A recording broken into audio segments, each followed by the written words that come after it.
네, 예수님께서 이 6월절에 예루살렘에 올라가셨던 사건입니다. 우리나라도 이 큰 명절이 두 개 있죠. 하나는 설이고 하나는 추석입니다. 유대인들은 지금도 7대 명절 그렇게 해서 지키기도 하고요. 또 기본적으로 온 백성들이 함께 지키는 것이 3대 절기가 있고 그 3대 절기 중에 가장 무게를 두는 것이 6월절입니다. 지금이 6월절 이제 준비 기간입니다. 우리가 아는 대로 6월절이 거들 달력으로 1월 14일이 됩니다. 이번 달력으로 내가 이스라엘에 있는 선교사에게 전화를 해서 이번에 6월절 날이 언제냐 물었더니 7일 날이 6월절 날이로 자기는 알고 있다. 그러니까 다음 달 7일, 3월 7일, 부활주일 전날이죠. 그러니까 이제 지금이 그들에게는 1월입니다.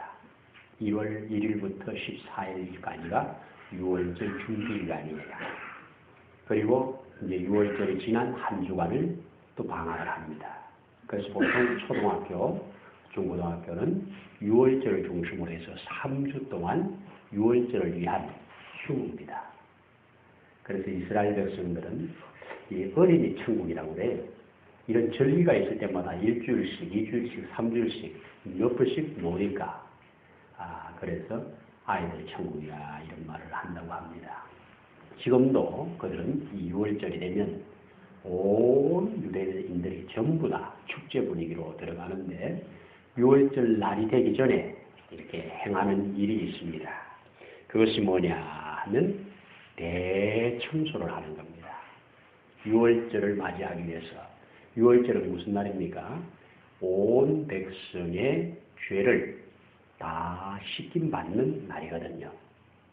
그런데 그 6월절 날이 되기 전에 유대인들은 이 죄를 다 씻김받기 전에 개인적인 죄를 다 씻는, 처리하는 그런 상징으로 뭘 하느냐?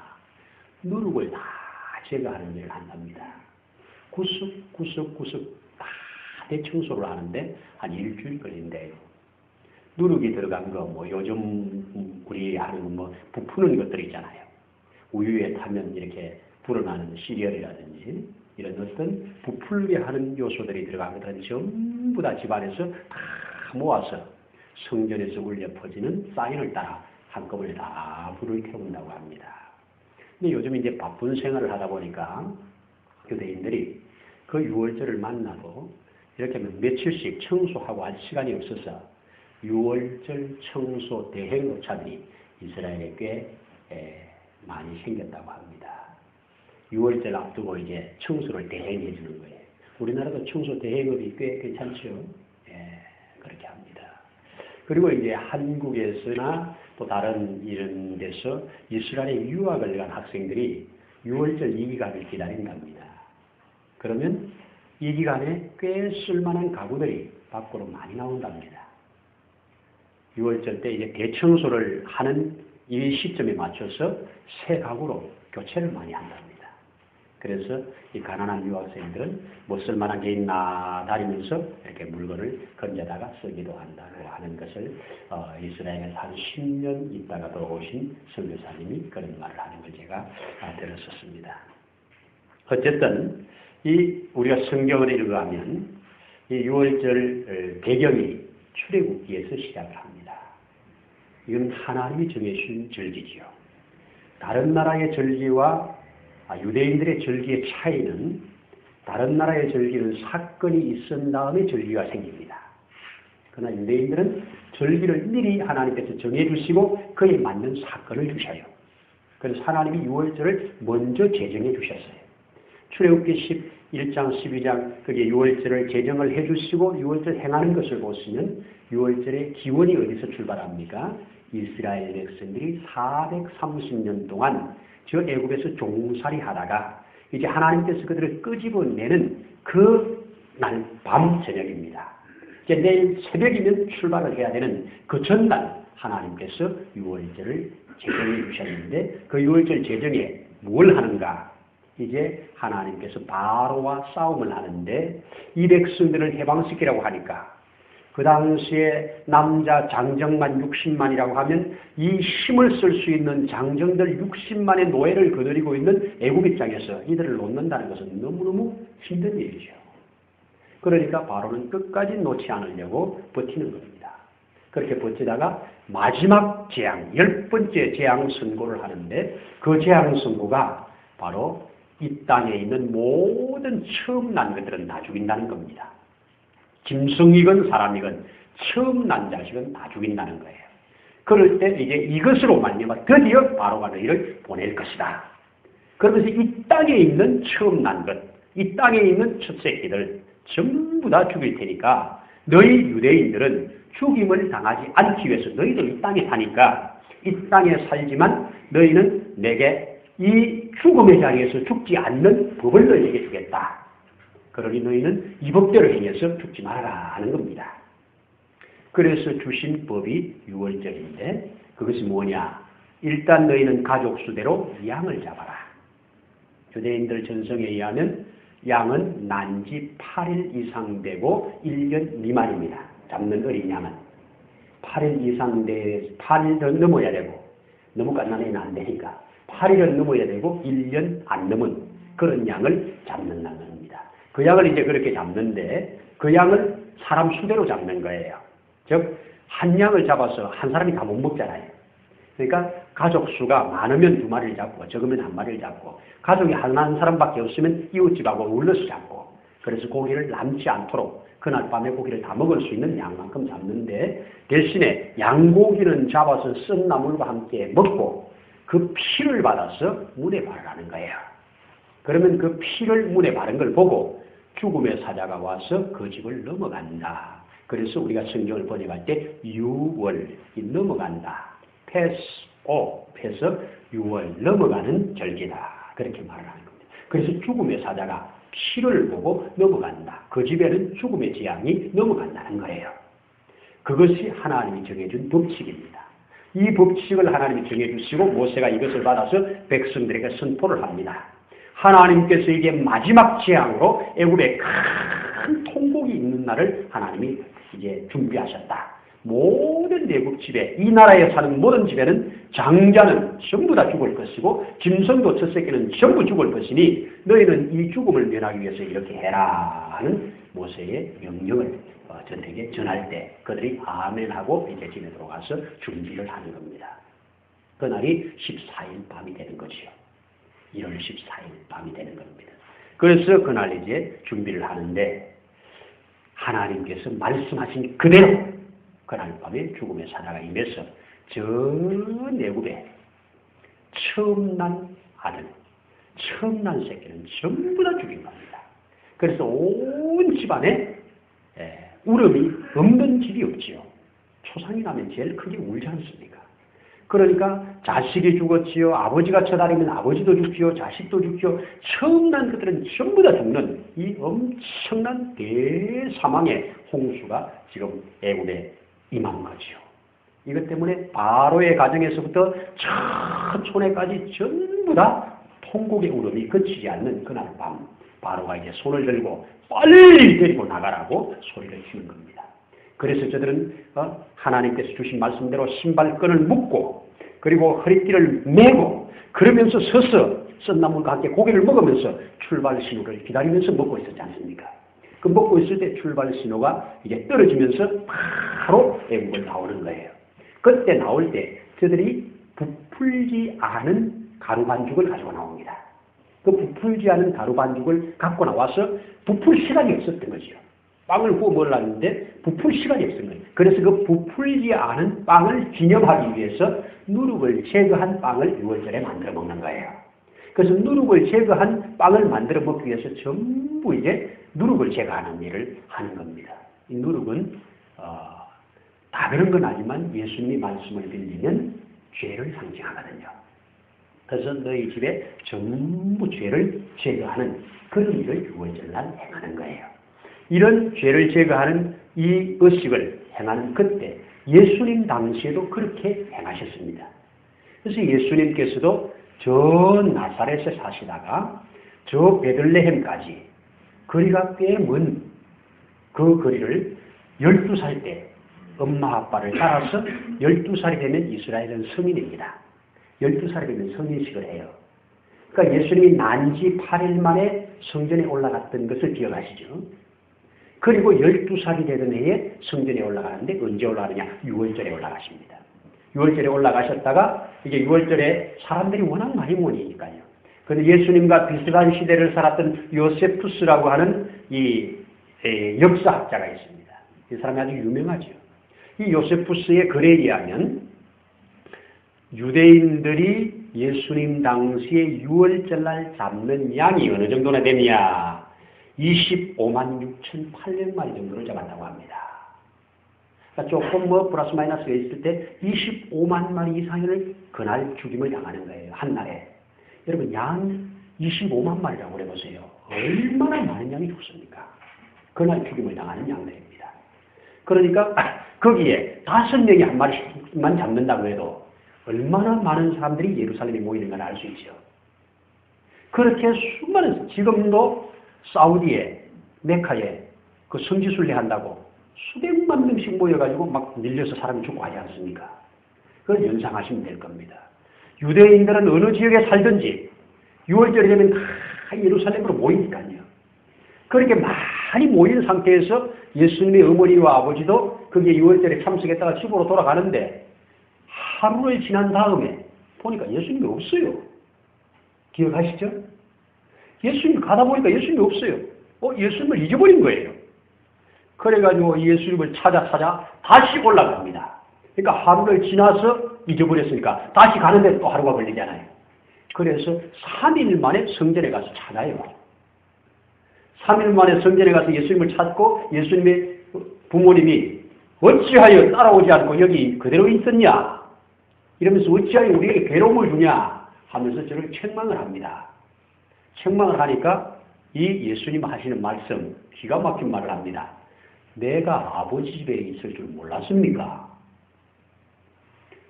처음으로 하나님을 아버지라 하는 사람이 나타난 겁니다.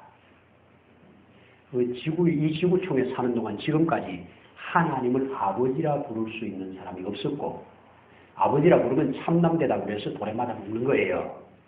그런데 지금 12살밖에 안 된 예수님이 내가 우리 아빠 집에 있는 게 뭐가 잘못됐냐? 유대인들은 아빠거든요, 아버지가. 내가 우리 아빠 집에 있는 게 뭐가 잘못됐냐? 부모님한테 이렇게 말할 때 부모님이 섬뜩하면서 마리아는 그 말을 마음에 두었더라 하고 그 아이를 데리고 나사렛에 오니 예수님은 부모를 수종들더라. 이렇게 성경이 기록하고 있습니다. 그 다음에 이제 언제 올라가느냐? 30살 때입니다.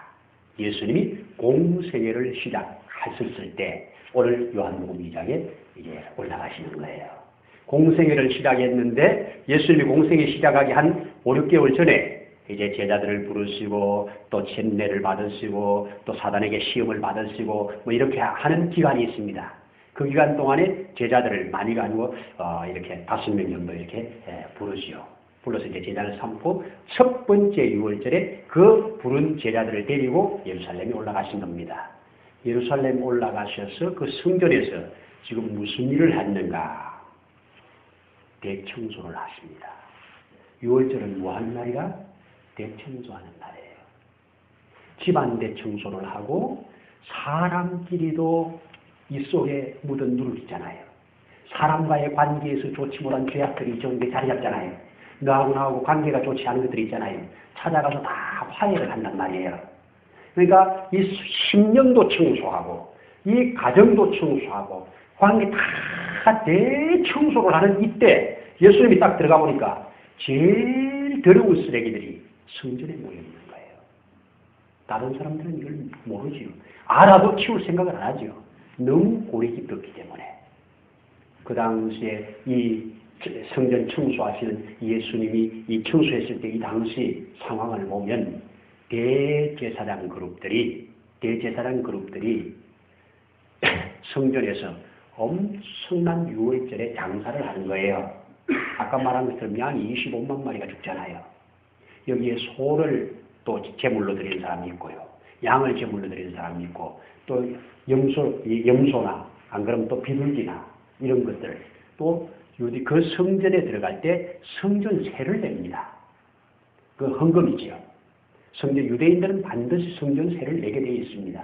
그런데 성전에서 사용되는 돈은 형상이 들어가 있는 돈은 안 돼요. 돈에 형상들이 들어가 있잖아요.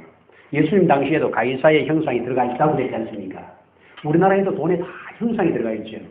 우리나라에 형상이 안 들어간 돈도 있습니까? 생각 안 해보셨죠? 500원짜리는 형상 없죠?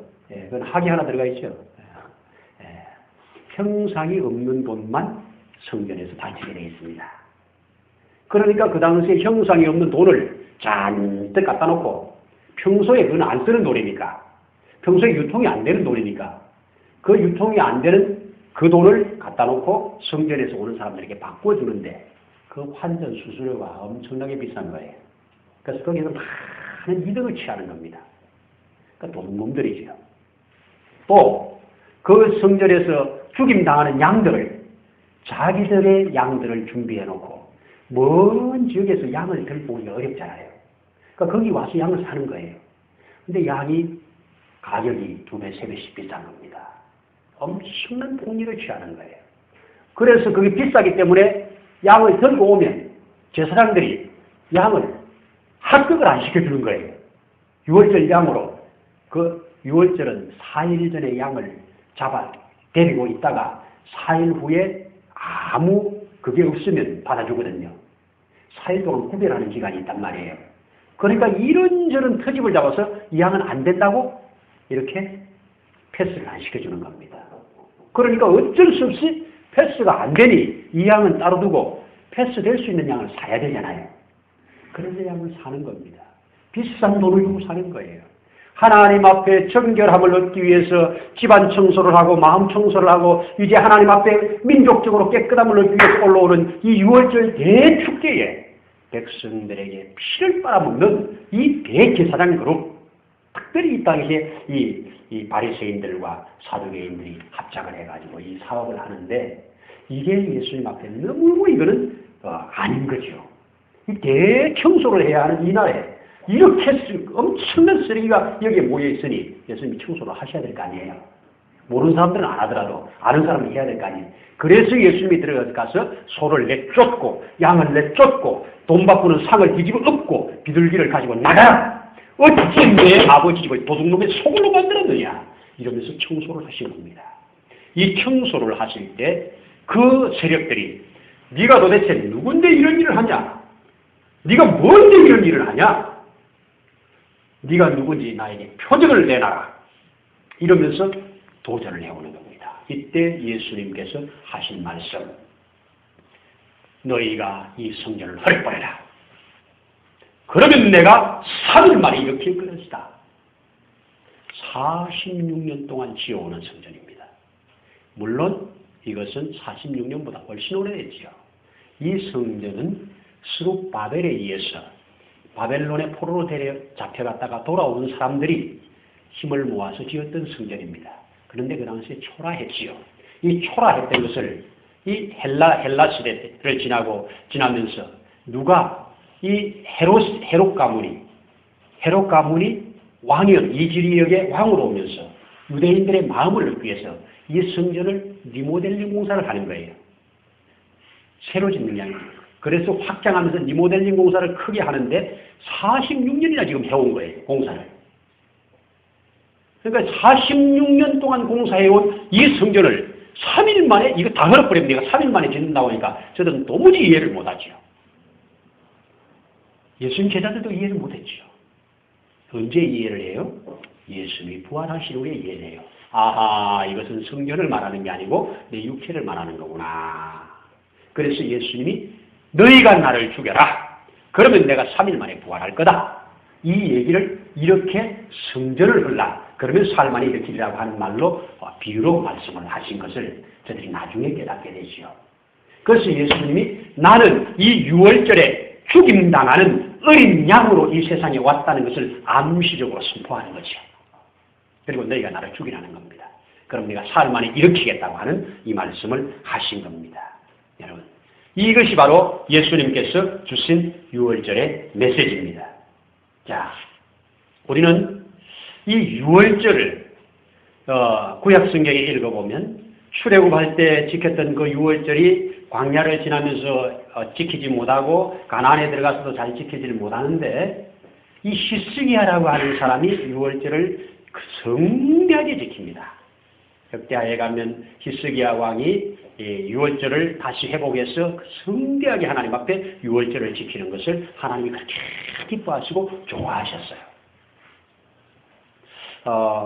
우리나라에서는 내가 유월절 회복자다 이러면서 나타난 사람이 하나님의 전인 안상홍이라는 사람입니다. 이 사람이 자기가 유월절 회복자라고, 그래서 내가 주는 이 유월절 떡을 먹는 사람이 구원받는다고 이렇게 사기를 치고 수많은 사람들에게 지금도 계속 치고 있는데, 본인은 죽었고 본인이 지명한 한 여자가 내가 이게 대리자라고 그러면서 자기가 보혜사 성령이라고 내가 주는 떡을 먹으면 영원히 산다고 하는 그런 논리를 가지고 지금 펴고 있는데, 이 나라에 자그마치 10만이 넘는 젊은이들이 그를 추종하고 있다고 하는 것을 보게 됩니다. 그들이 가지고 있는 교리 중에 중심 교리가 유월절 교리입니다. 유월절 떡을 먹어야 산다는 거예요. 자, 어쨌든 예수님이 유월절 양으로서 오신 것을 선포하는 그 시점, 성전에 들어가서 청소를 하는, 이 청소하는 장면을 보았던 이 바리새인 중에 중심부에 있는 니고데모라고 하는 사람이 예수님의 이 행동을 보고 심상찮음을 보고 밤에 예수님을 찾아가서 당신이 하는 행동을 보니 보통 사람은 아니고 하나님 보낸 사람 같다. 그러니 당신이 하늘로서 온 사람 표적이 맞냐 안 맞냐. 그래서 예수님이 그 사람에게 내가 하늘로 온 자라고 하는 것을 풀어서 주십니다. 그때 주신 말씀이 내가 거듭나면 네가 이 사실을 알게 될 거다. 그러면서 예수님이 하나님이 세상을 이처럼 사랑하셔서 이 독생자 나를 이 땅에 보냈다. 나를 믿는 자는 산다. 내가 유월절 양으로 왔다. 유월절 양으로 와서 이제 저 광야에서 노뱀심이 들린 것처럼 나도 들릴 것이다. 그런데 본자들이 살아난 것처럼 살 거다. 유월절 양이 죽임당해서 피를 바른 것처럼 내가 죽임당하면 이 세상에 참 기쁨, 참 자유가 온다. 생명이 온다. 이 사실을 이제 말씀을 주고받으면서 이 니고데모가 그날 밤에 크게 예수님을 깨닫고 돌아가서 이제 예수님을 옹호하고 마지막 예수님 장례를 치르는 그런 사람으로 변화된 것을 볼 수가 있습니다. 여러분, 예수님께서 이 땅에 오셔서 유월절 양으로 이 지구촌에 사단의 손아래에 있는, 마치 바로의 손아래에 있는 자들이 유월절 날 해방되듯이 이 땅에 사단의 손아래에 있는 모든 사람들이 예수님이 죽으심으로 해방을 선포한 것이 유월절의 기입니다. 예수님이 유월절 양으로 죽으심으로 우리에게 해방이 온 거예요. 이 참된 해방이 뭔가를 알려주는 절기가 유월절입니다. 이 유월절에는 반드시 피의 값, 희생이 필요하다. 유월절에 희생 없는 유월절은 있을 수가 없지요. 아까 말한 것처럼 25만 마리의 양이 죽임을 당한다니까요. 매년. 그래서 그 유월절날 그 피를 받아서 제단 밑에 쏟는데 그 쏟아서 내려가는 피가 이 기드론 시내를 흐르는데 강물을 이루었다고 그러지 않습니까? 역사학자들이. 그만큼 유월절은 반드시 피가 없으면 삶이 없는 이 진리를 너무나도 선명하게 보여주는 계시예요. 그런데 예수님께서 그 십자가에서 그 피를 흘리심으로 우리의 모든 얽매인 것들을 풀어주시는 참된 메시아가 되는 것이 너희가 나를 죽이라 내가 사흘 만에 살리라고 하는 말씀 속에 들어있다는 겁니다. 여러분, 이 유월절에 참여해서 예수님의 피를 먹고 예수님의 살을 먹은 자들이 이 세상에서 하나님의 역사를 이루어가는 겁니다.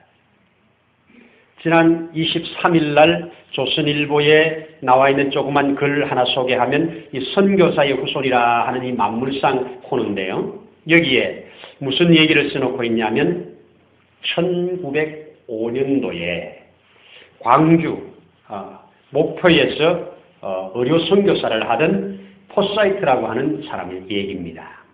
이 사람이 광주에서 이 의사로서 의료 사역을 하고 있는데 광주에 있는 친구가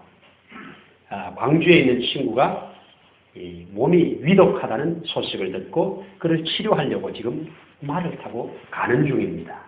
말을 타고 가는데 길거리에 누더기를 뒤집어 쓰고 쓰러져 있는데 가서 보니까 손과 발과 얼굴 보이는 부분들이 문드러져 있는 거예요. 소위 말하는 한센병. 이것으로 길거리에 버려져 있는 여인을 하나 만납니다.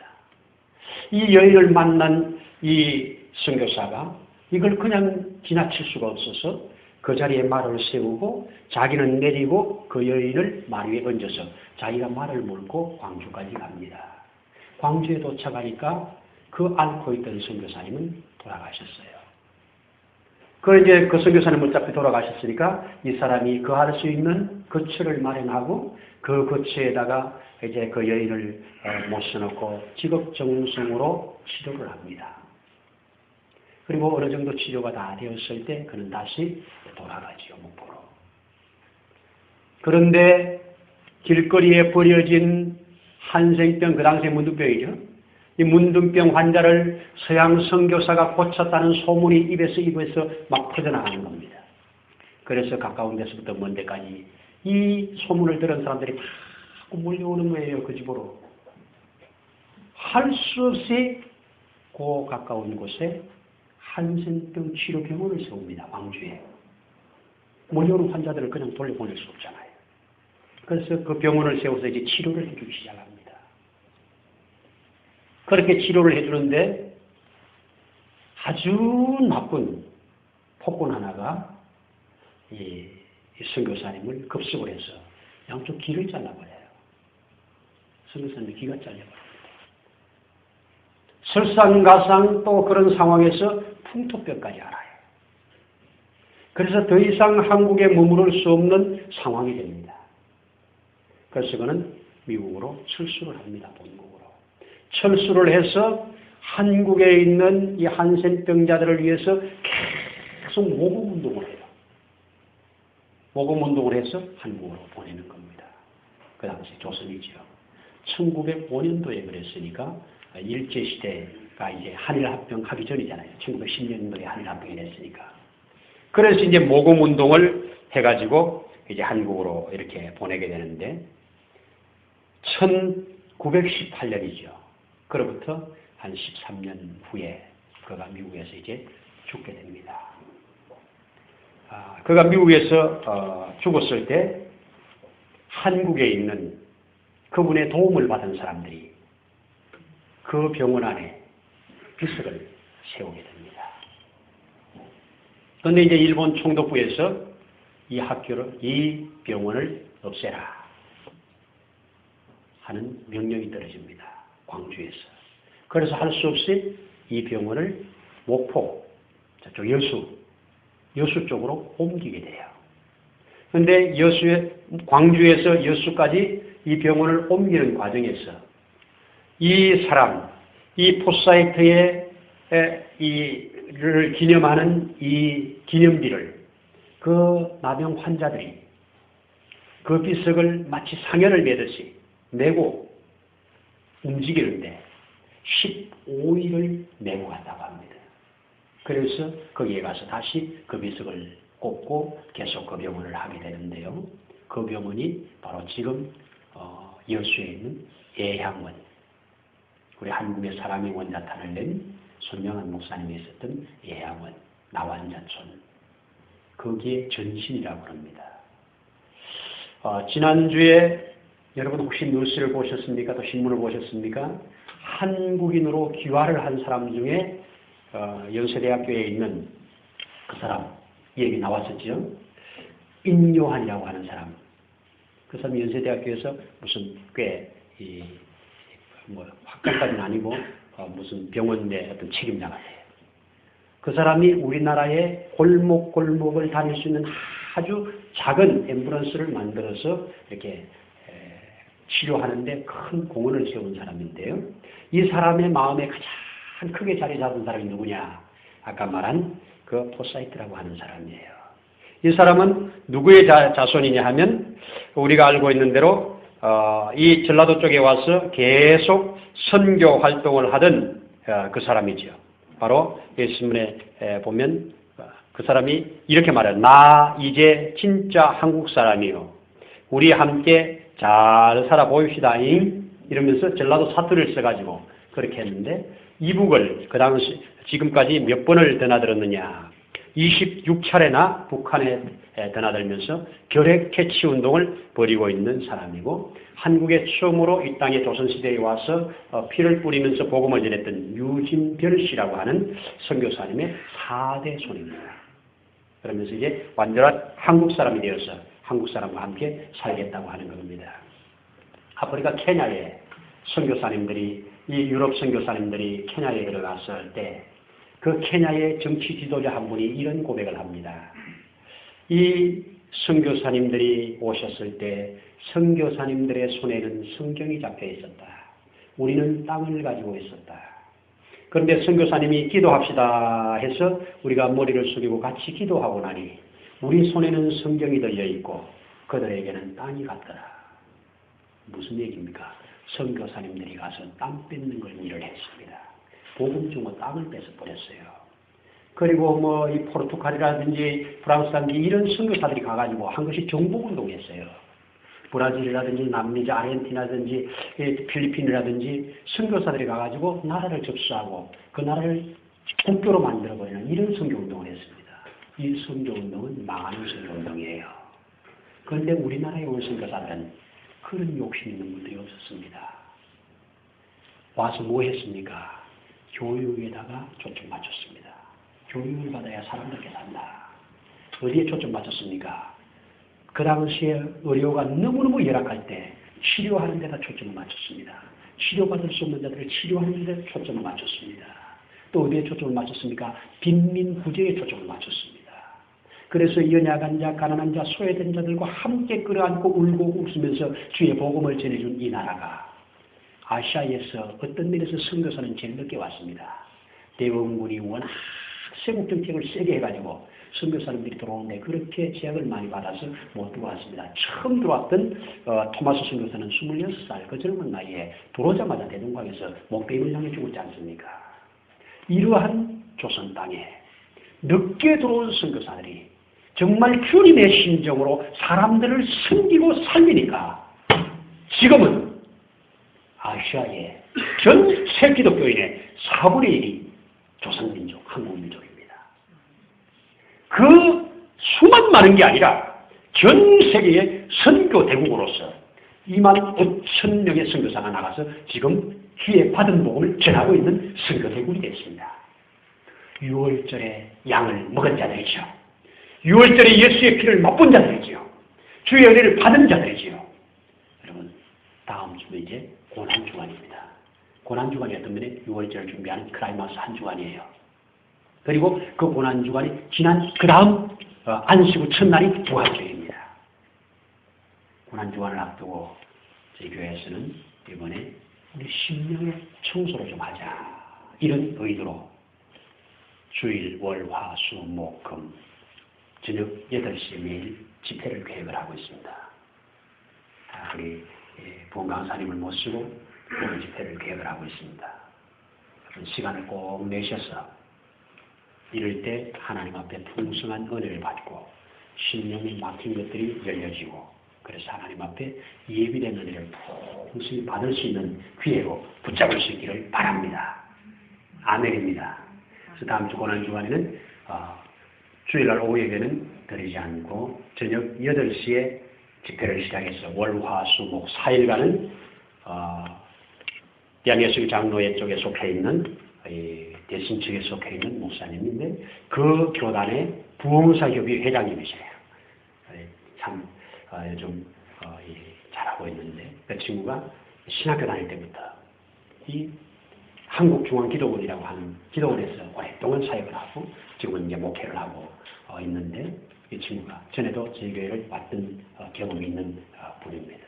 이 목사님 오셔서 이제 4일 동안 은혜로운 집회를 하실 것이고 목요일, 금요일은 이 6월절과 예수님의 피 뿌림의 사역에 대한 이 또 핵심 있는 말씀을 제가 함께 나눌 수 있는 그런 시간을 가지고 한 주간을 주님과 가까이 하는 그런 시간을 갖도록 하겠습니다. 여러분, 우리는 보통 부활절 앞두고 40일 새벽기도다, 최소한 21일 새벽기도다, 이런 것들을 했습니다. 우리가 그걸 잘 못하고 있습니다.